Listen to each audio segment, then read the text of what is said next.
আমার দেশের কত ধনী আল্লাহ পাওয়ার জন্য মাহে রমজান আসলে মক্কায় দৌড়ায়, মদিনায় যায়, কয় মক্কায় নামাজ পড়বো, মদিনায় নামাজ পড়বো। এক রাকাত নামাজে 1 লক্ষ রাকাতের সওয়াব, এক রাকাত নামাজে 50,000 রাকাতের সওয়াব। উমরা করে মক্কায় কাটায় সময় মদিনায় কাটায়, মক্কায় কোরআন খতম দিতে চায়, মদিনায় কোরআন খতম দিতে চায়। সওয়াব মাহে রমজানে অগণিত সওয়াবের আশায় ব্যক্তিগুলি আল্লাহর ঘরে হাজিরা দেয়, কিন্তু বাড়ির পাশে গ্রামের কত গরিব মানুষ টাকার অভাবে বাবা ভালো ইফতার করতে পারে না, টাকার অভাবে কত মা ভালো সেহরি করে রোজা রাখতে পারে না। এই ধনীরা এই গরিব মানুষের ঘরে খাবার না দিয়ে আল্লাহরে পাওয়ার জন্য মক্কা মদিনায় দৌড়ায়।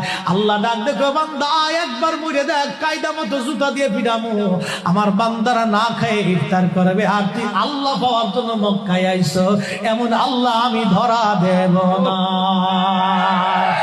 কথা বলেন ঠিক না? আমার দেশে